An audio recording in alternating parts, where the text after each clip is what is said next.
여러분 안녕하십니까? 경북 동해안은 내일 새벽부터 비가 내려 모레 낮까지 이어지겠습니다. 강수량은 20에서 60mm로 예상되며 내일 낮 최고 기온은 27에서 28도로 오늘보다 3, 4도 낮겠습니다. 바다의 물결은 동해 전해상에서 1에서 3m로 동해 중부 먼바다에서 오전에 높게 일겠습니다. 400mm 가까운 폭우가 쏟아진 울릉도에 이틀째 복구 작업이 이뤄지고 있지만 기상 악화와 인력 부족으로 애를 먹고 있습니다. 울릉도 일주도로는 4곳이 끊겨 장비와 인력 투입이 중단됐으며 일부 지역에는 수돗물이 공급되지 않아 침수된 가재 도구를 씻지 못하고 있습니다. 이재민 60여 명은 경로당이나 모텔 등지에서 생활하고 있습니다. 동해상의 풍랑주의보는 오후에 해제됐지만 여객선과 화물선이 일주일째 결항되면서 복구 장비와 인력이 울릉도에 들어가지 못하고 있습니다. 김관영 도지사는 내일 헬기편으로 울릉도를 방문해 피해 상황을 파악할 예정이고 해병대도 군 장병 500여 명과 장비를 투입해 복구 작업을 도울 예정입니다. 경상북도는 집중호우로 큰 피해를 입은 울릉군에 응급복구비 10억 원을 투입하기로 했습니다. 경상북도는 지난달 28일부터 내린 집중호우로 가옥 침수 35동, 차량 침수 15대, 도로시설 35곳, 정전 40가구 등의 피해가 발생함에 따라 응급복구비를 투입하기로 했다고 밝혔습니다.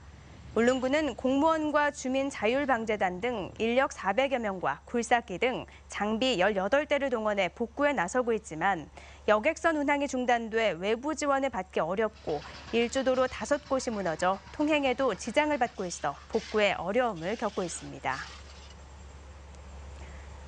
오늘부터 중증 치매 수급 환자에게 24시간 방문 요양 서비스가 시행됩니다.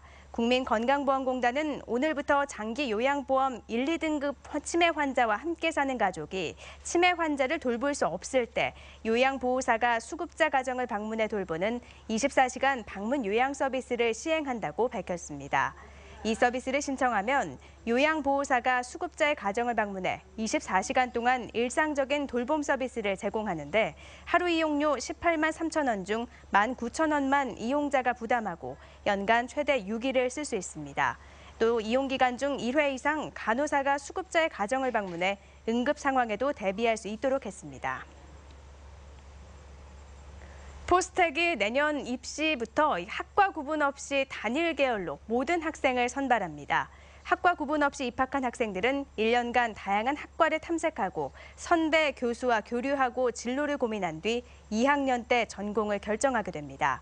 포스텍은 또 올해부터 4년간 교수 150명을 새로 채용하고 이 중 3분의 1은 기업이 인건비의 70에서 80%를 부담하는 산학 일체 교수로 선발할 계획이라고 밝혔습니다.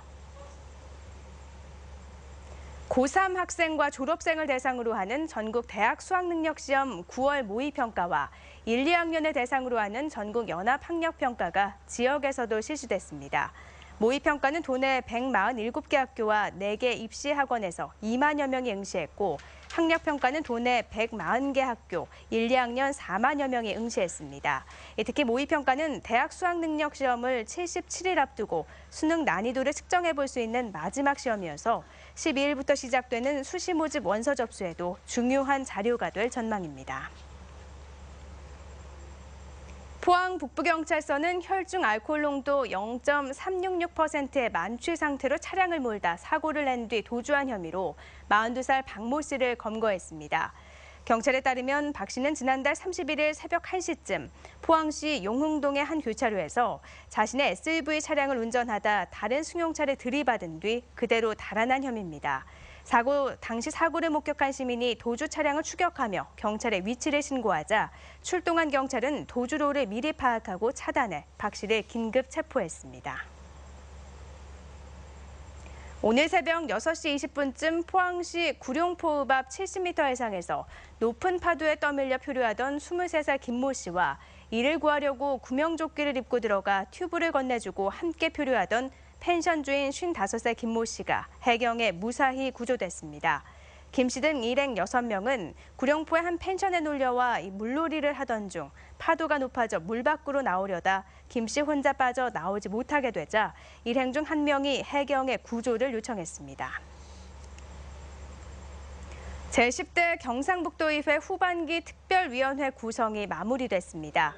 예산결산 특별위원장에는 홍진규 의원, 윤리특위위원장 박문하 의원, 지방분권추진특위위원장 이상고 의원, 원자력안전특위위원장엔 장용훈 의원, 독도수호특위위원장에 남진복 의원, 대구공항이전특위위원장에는 김수문 의원이 각각 선출됐습니다.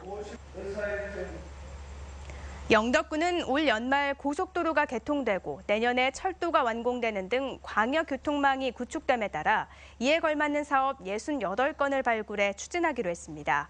영덕군이 발굴하는 사업은 광역교통망 개통 사실 전국 홍보를 비롯해 주황산 국립공원 영덕 지역 탐방로 확대 등 68건을 시행할 예정입니다. 이상으로 포항 MBC 이브닝 뉴스를 마칩니다. 고맙습니다.